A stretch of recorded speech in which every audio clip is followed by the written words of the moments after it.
오늘 제가 그리스도의 몸을 세우는 이들이라는 그런 제목으로 나누고자 하는데요.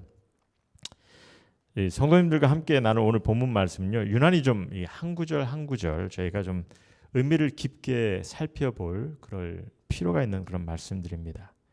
그리고 우리가 이를 살펴보다 보면요, 우리가 신앙생활에 잘 보지 못했던 것, 아니면 모르고 넘겼던 그런 것들을 우리가 다시 한번 고민하게 생각하게 하는 그런 말씀인데, 좀 함께 진지하게 좀 이 말씀을 보는 시간이 되었으면 합니다. 사실 오늘 함께 나눌 말씀 이전의 부분은 지난번에 우리 수련회 때 전도사님께서 나눠줬는데요, 한마음된 교회에 대한 말씀이죠. 그래서 바울은요, 지금 이렇게 한마음된 교회를 매우 강조하면서 말씀을 주고 있습니다.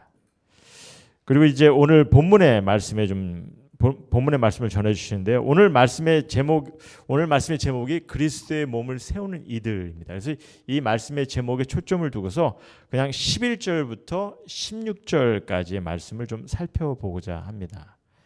먼저 우리 12절부터 좀 보았으면 하는데요. 12절 말씀 여러분들 보시면 이런 말씀 하시죠. 이는 성도를 온전하게 하여. 성도들은 뭐죠? 제가 수련회 때 잠깐 설명을 드렸는데, 주님을 믿는 자들을 성도라고 성경은 얘기합니다. 성도란 의미가 그래서 이렇게 거룩하다, 일컬음을 받는 자, 이게 성도예요.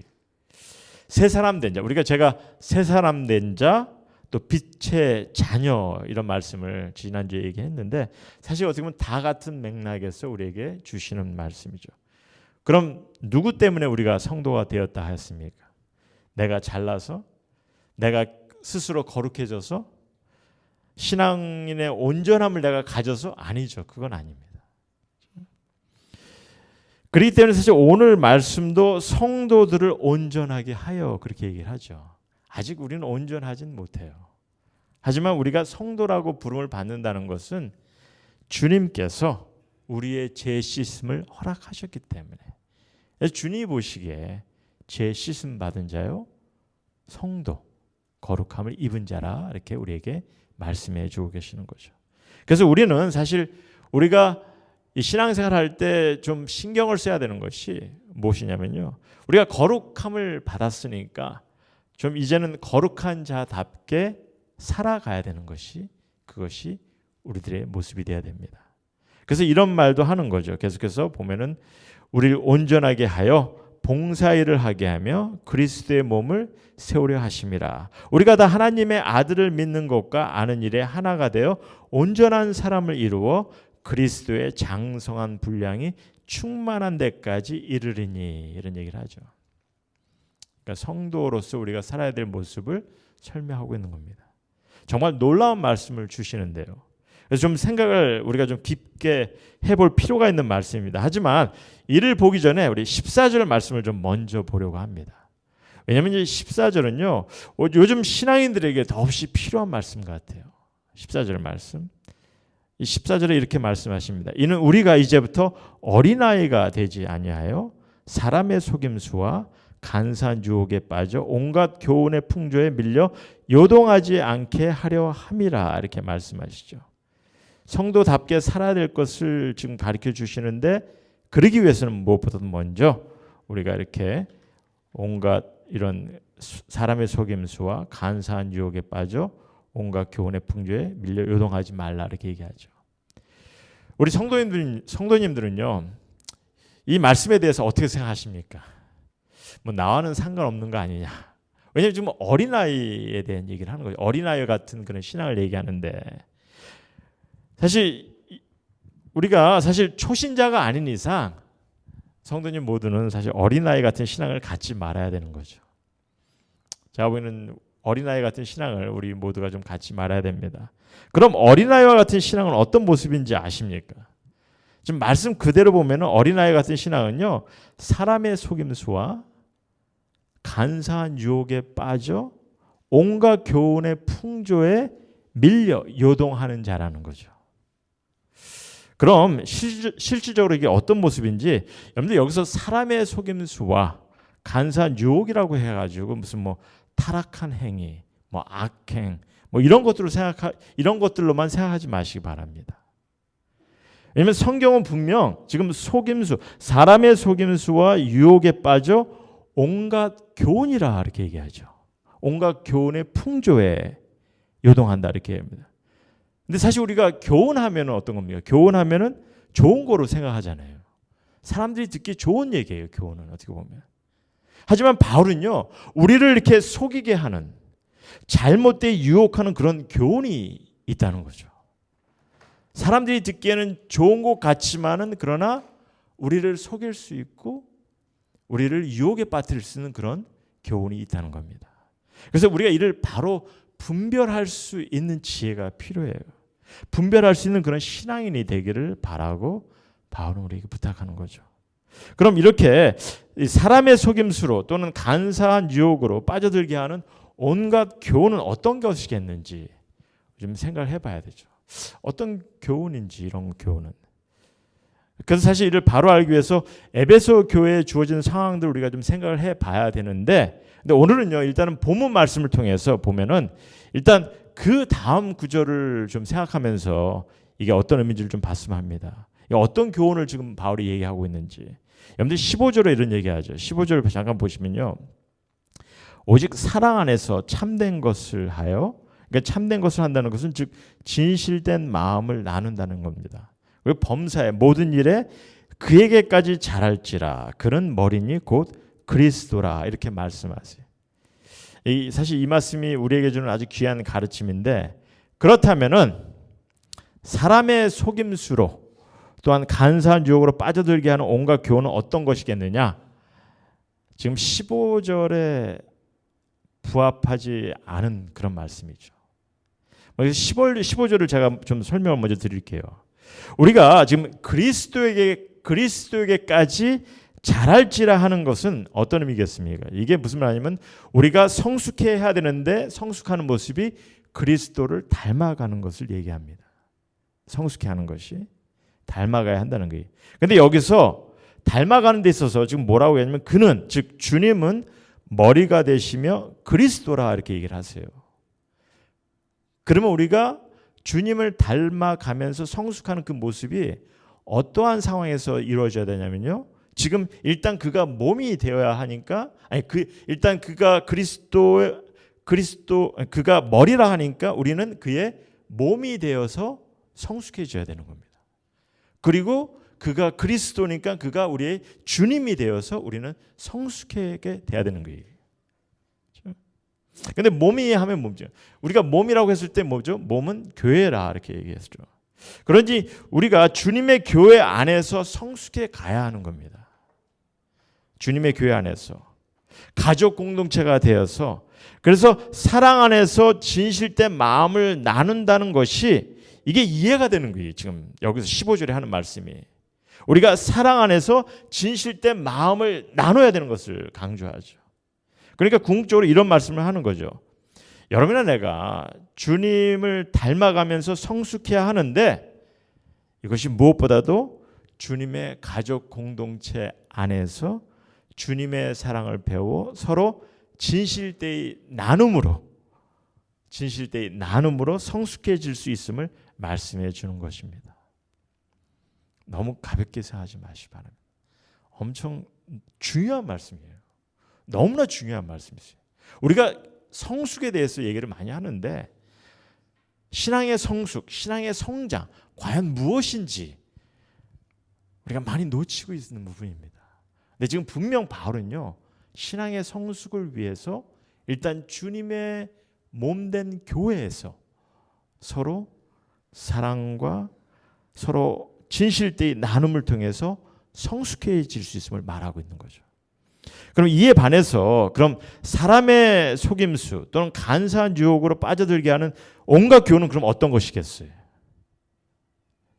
여러분들 요즘 한국의 신천지 때문에 좀 시끄러운데, 신천지 때문에. 그래서 이제 뭐 신천지를 모르는 사람이 없을 정도입니다, 한국에.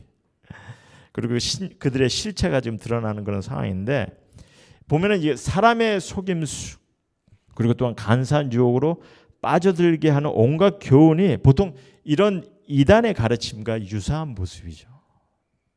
그런데 이런 이단의 가르침에 유사한 모습 어떤 것에 초점을 두냐면요. 저들의 초점은 신천지의 가르침을 여러분들 잘 이렇게 생각하면요. 늘 초점이 뭐냐면은 여러분은 나는 의로워질 수 있다는 거죠.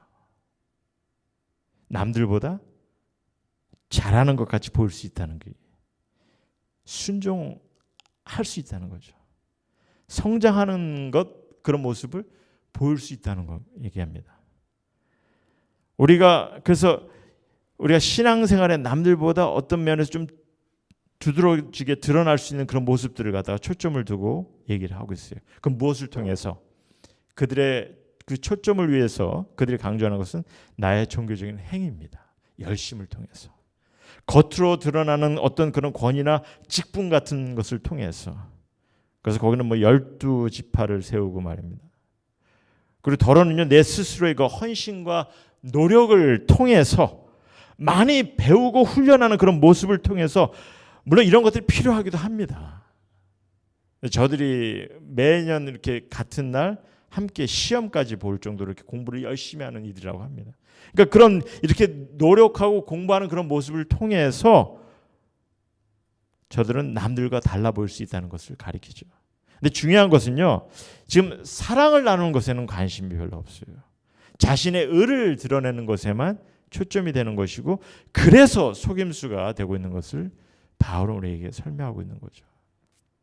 그래서 복음서를 봐도요. 우리가 복음서를 보면은 여러분들 예수님께서 이런 가르침을 주시죠. 정말 종교 생활은 적극적인데 직분도 있고 많이 배워서 아는 것도 많고 헌신하고 있고 열심히 있는 이런 이들 금식 기도도 하고 기도도 열심히 하고 있는 이런 이들.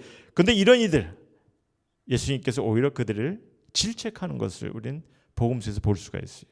바리새인들, 종교 지도자들, 계시록에 있는 많은 교회들. 그러니 우리 이런 가르침, 이런 잘못된 가르침을 우리가 분별할 수 있어야 합니다. 그리고 또한 넘어가지 말아야 하는 거죠. 근데 이제 안타까운 것은 또한 지금 현 교회에서도 지금 현대 우리 교회에서도 이런 어린아이 같은 신앙을 이용하는 경우가 많다는 거죠. 성도님들의 그런 어린아이 같은 신앙을 어떻게 이용하냐면요. 무조건 막 믿으십시오. 무조건 아멘 하시오. 그러면 다들 아멘 아멘 합니다.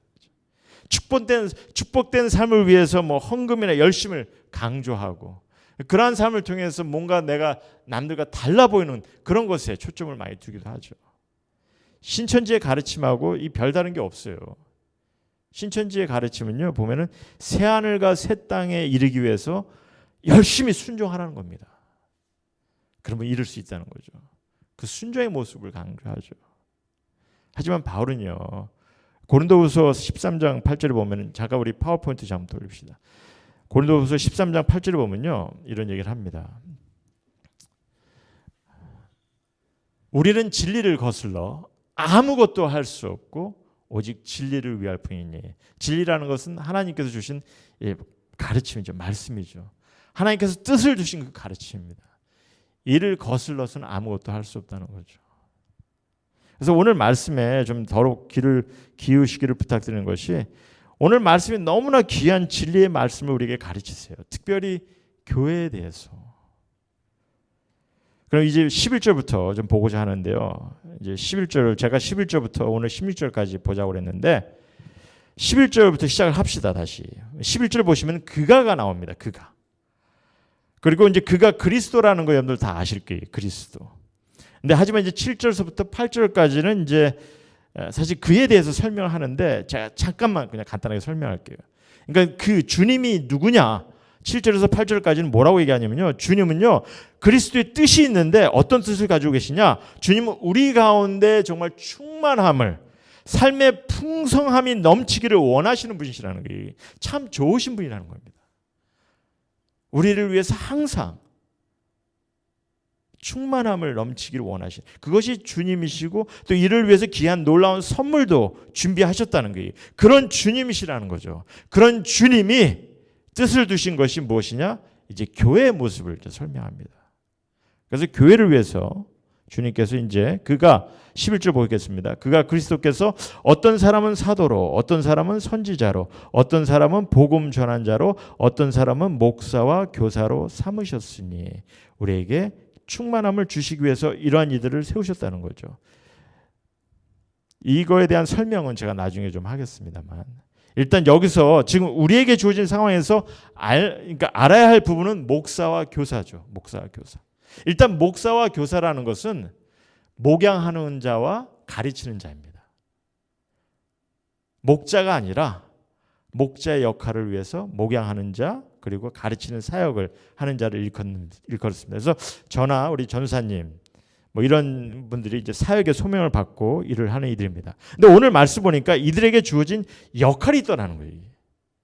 그 역할이 무엇이냐? 그 다음 절에 설명하는데 12절에 보니까 제가 오늘 여기서 시작을 했는데 다시 봅시다. 12절에 이는 그러니까 이제 주님이 목사나 교회를 세운 목적을 이제 설명하려고 하는데 그래서 목사나 교사들은 무엇을 해야 되느냐? 이는 성도를 온전하게 하여 봉사일을 하게 하며 그리스도의 몸을 세우려 하심이라 이렇게 말씀하세요.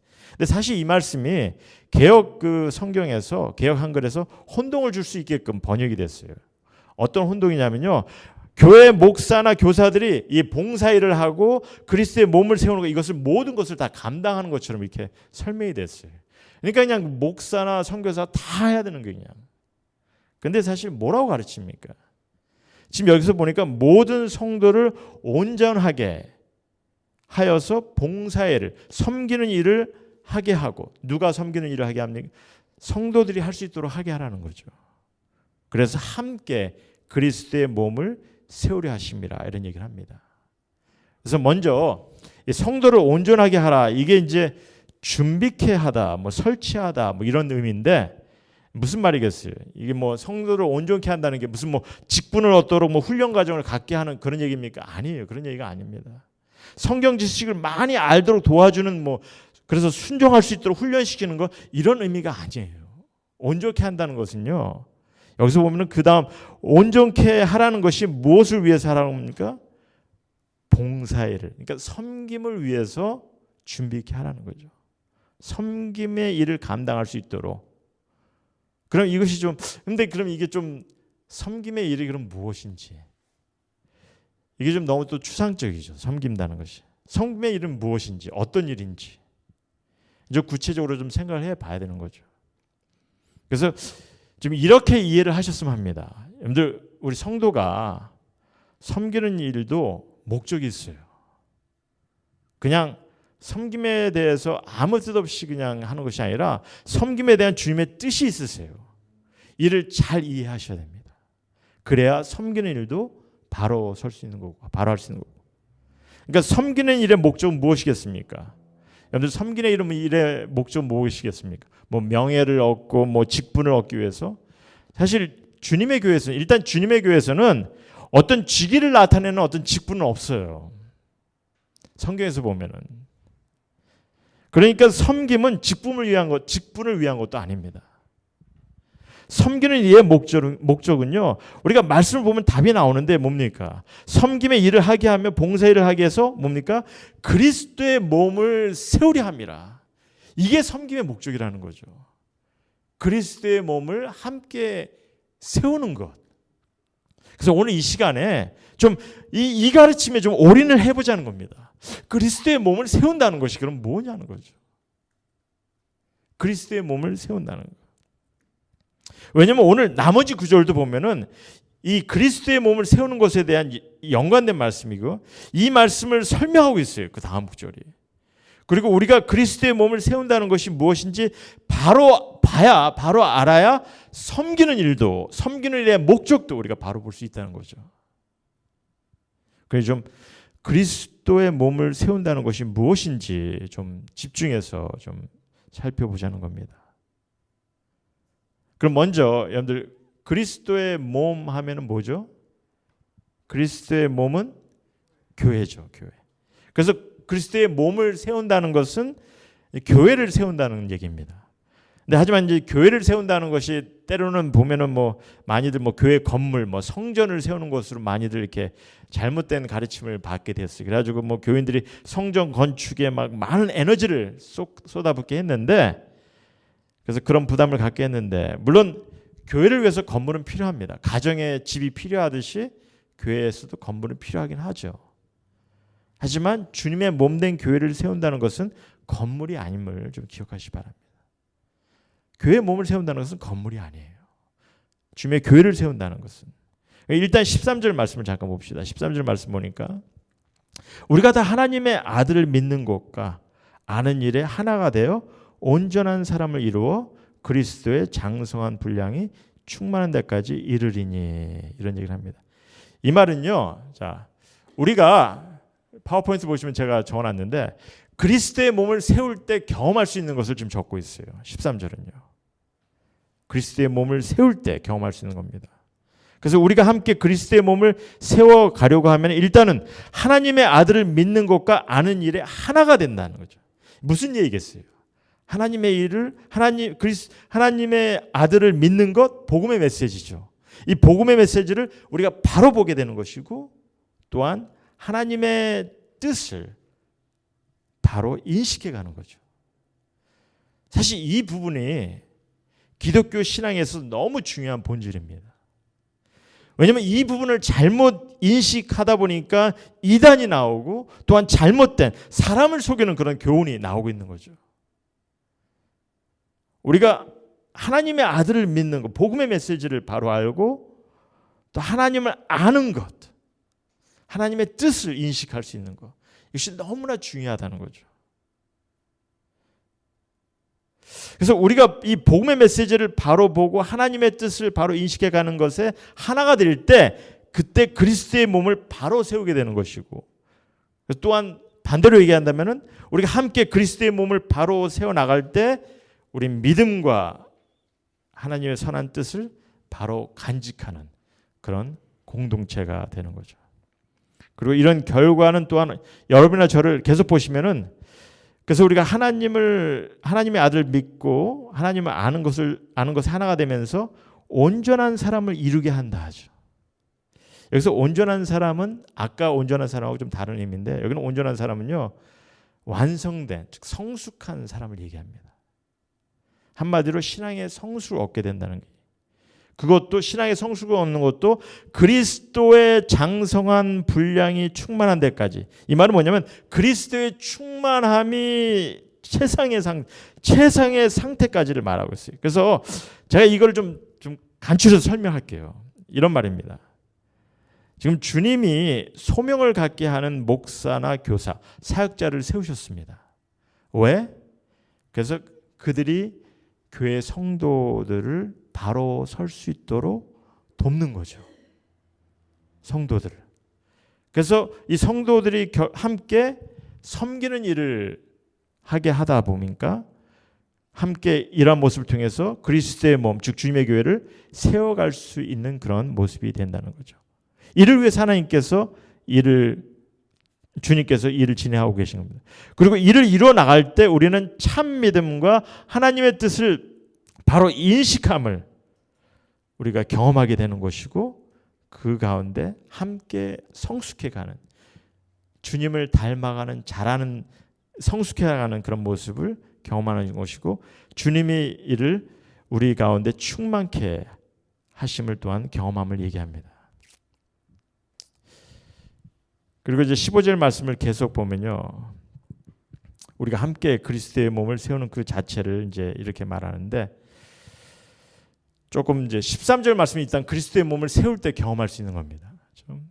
근데 이제 15절 말씀은 15절하고 16절은 우리가 함께 그리스도의 몸을 세우는 그 자체를 이제 설명하는데, 조금 헷갈릴 수 있지만 여러분들께서 좀 잘 들으셨으면 합니다. 제가 15절은 저희가 아까 지금 제가 설명을 했어요. 사실요.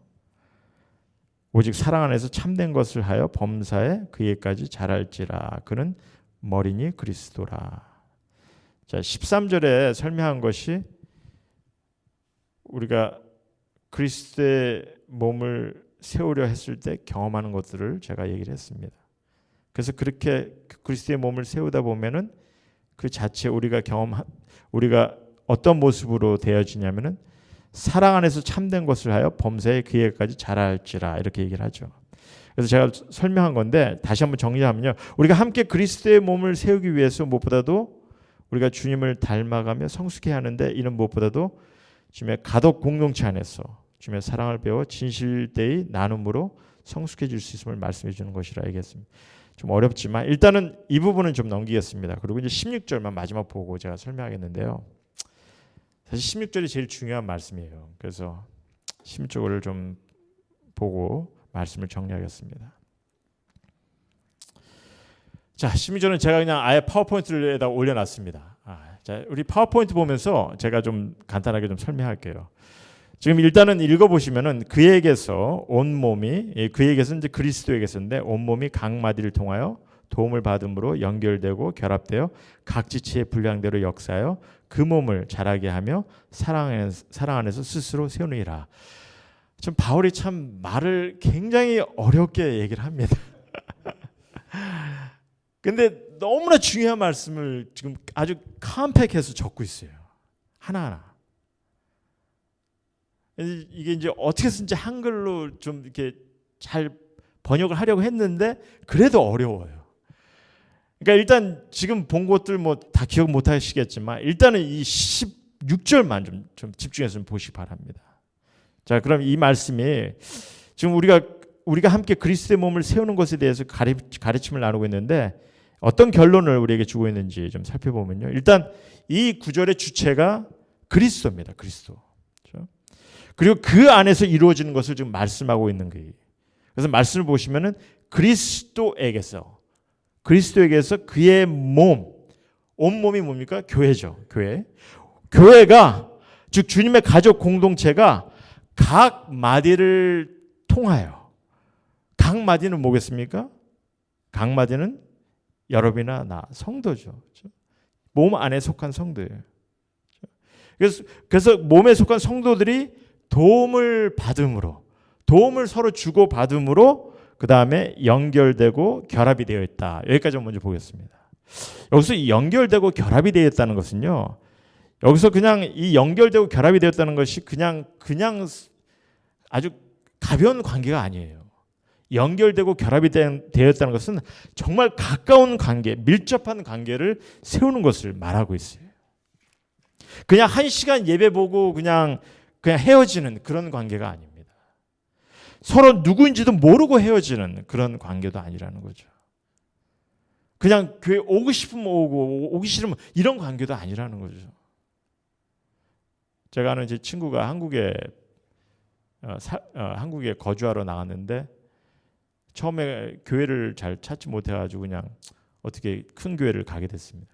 한 7년 동안을 지금 거주하는 동안에 거의 7년 동안을 대형 교회를 가서 예배를 봤다고 그러더라고요. 근데 예배 보는 동안에 같이 관계를 맺는 사람도 아무도 없으니까 갈 때마다 내가 교회를 가는 건지 뭘 하는 건지 그러다가 결국은 이제 최근에 이래서는 안 되겠다 그래가지고 주위에 조그만 개척교회 가서 섬기기 시작했다고 합니다.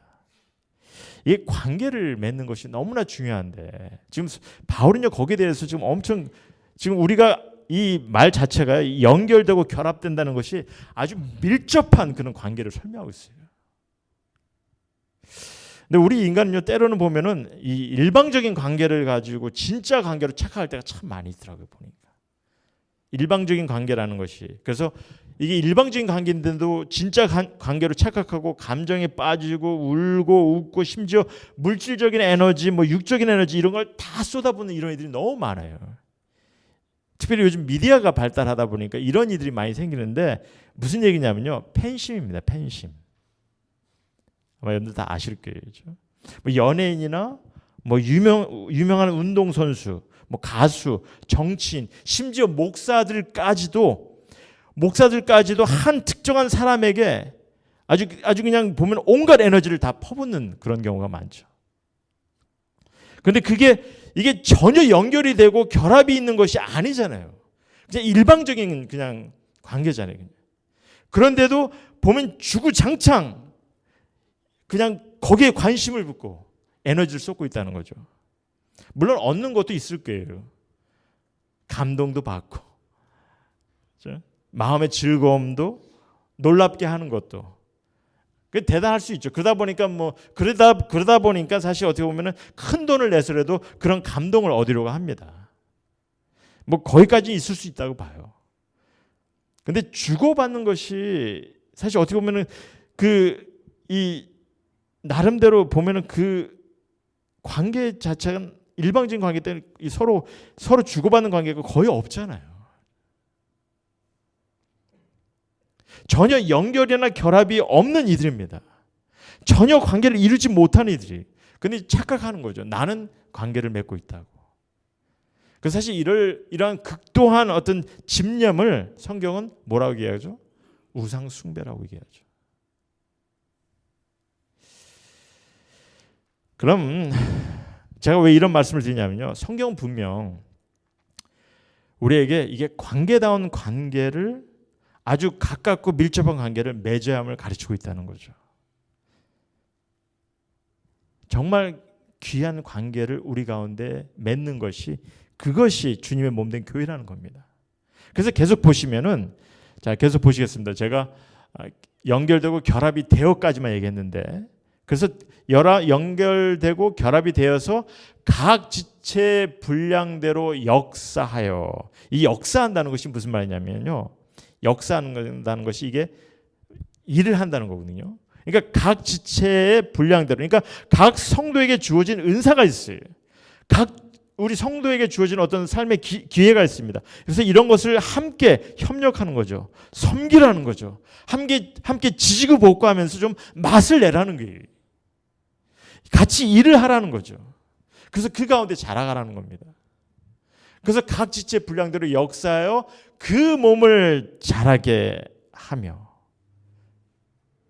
무슨 말입니까? 여기서 좀 놀라지 마시기 바랍니다. 아니 놀라셔야 돼요. 참 죄송합니다. 그 몸을 자라게 한다 이렇게 하는데 좀 놀라셔야 돼요. 이 말씀이 무슨 말이냐면요. 우린 지금 주님 안에서 지금 주님의 교회 안에서 함께 연결이 되고 결합이 되어 지금 그러니까 관계를 세워서 서로 협력하고 섬기고 뭐 지지고 볶고 하면서 맛을 내고 뭐 일을 이뤄 나갈 때 그때 그 몸을 자라게 한다 이렇게 얘기합니다. 자, 그러니까 성도된 우리가 함께 자라게 되는 것을 성숙하게 되는 것을 얘기하는 거죠. 잘 들으시기 바랍니다. 여기서 근데 자라게 하는 것은 우리 스스로 자라는 겁니까? 그런 얘기가 아니죠. 누군가에 의해서 자라게 됨을 얘기하고 있어요. 자라게 된다는 것이. 누가 자라게 하는 거죠? 교회의 머리 대신 주님이 자라게 하는 거죠. 근데 자라게 우리가 그래서 이 성숙함을 경험하기 위해서 우리가 경험해야 될 조건이 있는 거예요. 그 조건이 뭐냐? 그것은 어떤 상황에서 우리가 반드시 주어져야 되는 상황은 뭐냐면요. 관계가 맺어져야 경험이 되는 거죠. 함께 연결이 되고 결합이 돼서 서로 도움이 되고 서로 협력하고 섬길 수 있는 그런 관계를 세워야 그 안에서 성숙해 하신다는 그런 말씀입니다. 그리고 그 상황에서 더욱 강조하는 것이 있죠. 뭐냐면 사랑 안에서죠. 그래서 우리가 서로 연결이 되고 결합이 됐을 때 그 안에서 성숙함을 경험하면서 또한 우리가 주님의 사랑을 경험하는 것을 얘기하고 이를 통해 마지막으로 주시는 말씀이 뭡니까? 스스로 세우는이라 했을 때 이게 그리스도의 몸이 스스로 세워짐을 말씀하고 있는 거죠. 그러니까 그리스도의 몸은요, 교회는요, 그냥 혼자 세워지는 것도 아니고 그냥 목사나 전도사에 의해서 세워지는 것도 아니고 주님이 세우기를 원하시는데 주님이 세우기를 원하시는 그 가운데 교회나 목사나 교사 그리고 성도들이 함께 연합해서 연결되고 결합돼서 서로 섬기고 서로 함께 일을 하고 협력하고 이런 관계 속에서 이런 연합 속에서 세워질 수 있음을 우리에게 말씀해 주고 있는 거죠. 결론적으로 이 말씀은요. 그리스도로 말미암아 이루어진 우리 교회, 주님의 가족 공동체, 서로 도움을 나눌 수 있도록 우리가 깊은 관계를 이루어가며 각자에게 주어진 섬김을 다할 때, 그때 우린 함께 신앙의 성숙함을 경험하게 됨을, 또한 그리스도의 사랑을 나누게 됨을, 그래서 이로 주님의 교회를 함께 세우게 됨을 말씀해 주고 계시는 겁니다. 그러니까 늘 우리 성도님께서 나름대로 질문해야 되는 것이, 내가 주님의 몸인 교회를 함께 세우고 있는지, 좀 이런 고민을 좀 해야 되는 것 같아요. 내가 주님의 가족인지, 이런 고민을 좀 같이 해봐야 되지 않나 봅니다. 그럼 말씀을 정리하면서, 제가 말씀을 오늘 좀 길게 했는데요, 죄송합니다. 근데 말씀을 정리하면서 우리가 주님의 몸인 교회를 세워나가는 데 있어서, 세워나가는 것에 이 섬김의 목적을 두어야 하는데, 그럼 구체적으로 어떤 일을 어떻게 해야 되는지 좀 생각해 보고 말씀을 정리할게요. 그러니까 섬김의 목적은 그리스도의 몸을 세우는 거라고 했습니다. 그럼 어떤 섬김을 우리가 해야 되는지, 교회에서 어떻게 섬기는 것이 정말 올바른 섬김인지. 근데 교회에서 많은 신앙인들이 보면은 이 익숙해 있는 것이 있어요. 섬김에 대해서 익숙해 있는 것이 있습니다. 그래서 보면은 많은 성도들이 뭐 내가 직분을 얻으면은 그냥 섬기는 거로 생각해요. 내가 성가대원이 되면은, 내가 뭐 여성교, 남성교 회원이 되면은, 교회 행사나 모임을 열심히 참여하면은 그것으로 뭔가 섬기고 있는, 그렇게 그런 인상을 갖고 그렇게 여기는 이들이 많이 있는 것 같아요. 그런데 이 땅에 우리에게 본이 되어서 우리 본이 되어 주신 예수님은 어떻게 섬기셨습니까? 예수님의 섬기심을 보면은 우리는 답이 나오는 거죠. 예수님께서 섬기신 모습, 자신의 능력을 자랑하기 위해서도 아니고요, 어떤 권위를 부리기 위한 것도 아니고, 유명인이 되기 위한 것도 아니고, 늘 겸손과 희생을 보이셨으며, 무엇보다도 사랑과 용서함을 통해서 섬기셨죠. 그리고 마지막에는 낮은 자가 되어서 남을 섬기셨습니다. 그래서 예수님께서 섬기신 걸 보면은 늘 가난한 자, 병자, 약한 자, 이런 자들을 오히려 다가와서 만져주시고 고쳐주셨습니다. 세리와 죄인들, 이런 이들하고 관계를 맺으시고 사랑을 나누셨어요. 심지어 제자들의 발을 씻으시면서 섬기셨죠. 그리고 나아가서 우리 모두의 죄를 대신해서 십자가의 고통과 죽음을 감당하시면서 섬기셨습니다. 그래서 그러면서 우리에게 가르치셨죠. 너희가 정말 형제 자매 가운데 지극히 보잘것없는 사람, 그 한 사람에게 하는 것이 곧 내게 하는 것이라, 이렇게 가르치십니다.